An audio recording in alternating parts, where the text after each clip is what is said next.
Hi, I'm Tanya Savko, and I'm here with myself, and today we're going to talk about 5 ways to more positive family relationships. Why, you might wonder, is myself here with us today? Because myself is an integral part of any of my relationships, and yourself is an integral part of any of your relationships. Without yourself or myself, there wouldn't be a relationship with those people. And it's important to remember that you always have a relationship with yourself as well, and it's vital to work on making that more positive, right?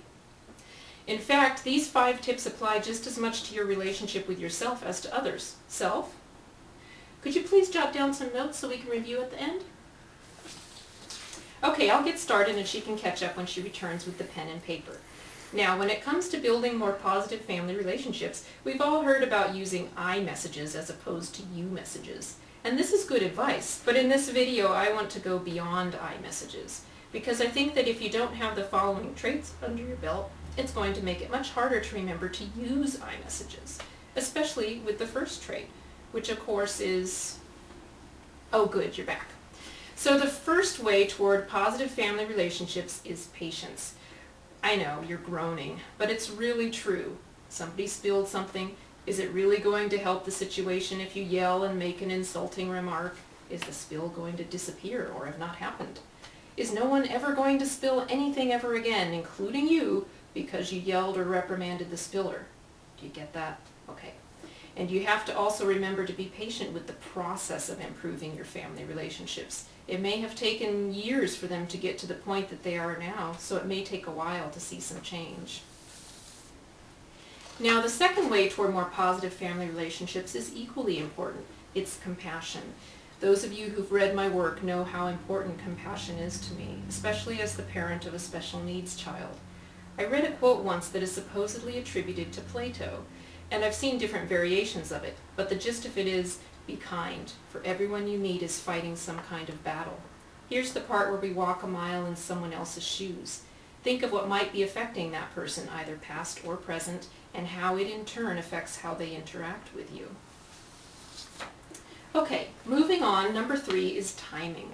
So much about life is all in the timing, isn't it? I mean, if the timing was off with this video, myself and I wouldn't be interacting seamlessly here, would we? So in the case of family relationships, timing is about deciding if it's the right time to respond a certain way to someone or ask a question that might be better received at another time. It seems like such a simple thing, but it really makes a difference. Basically, don't bring up a big topic right as someone's coming in the door from work. I mean, that's an obvious example, but you get the idea. Also, if you notice that there are times that work better than others to talk, capitalize on them. For instance, I have the most positive conversations with my teenage sons while I'm driving for some reason. Maybe because we're sitting side by side and it's less like a confrontation. Okay, are you ready for number 4? It's a big one. The 4th way to more positive family relationships is to forgive, or at least let go. I know this is hard, I really do. This is where big-ticket offenses like abuse and betrayal cause us to shake our heads and say, they don't deserve to be forgiven. And the scope of this video isn't big enough to go into all of it, but the bottom line is that you're not forgiving them for their sake necessarily. In forgiving them, even if it's just in your mind, you are releasing yourself from the pain and negativity that your resentment has caused you. And you had every right to be resentful, but you also have every right to let it go. You will actually feel better and you will be able to move forward. How do you do it? There are many books and online resources available on forgiveness and letting go. Start today. It will make a huge difference in your life.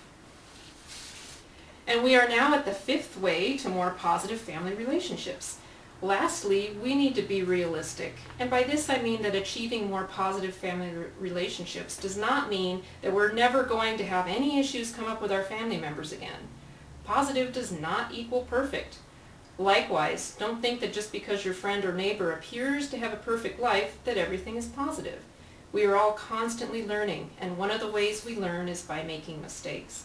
One thing's for sure, our family members will constantly give us opportunities to implement these strategies. Okay, so let's recap the 5 ways to more positive family relationships. Self, are you ready? Great. Number 1, patience. Number 2, compassion. Number 3, timing. Number 4, forgiveness or letting go. And number 5, being realistic. So try to keep a couple of those in mind the next time you will be talking with or seeing family members, and I hope they are helpful for you. Special thanks to Brendan Burchard for the inspiration to do this video, and thank you for watching. Goodbye.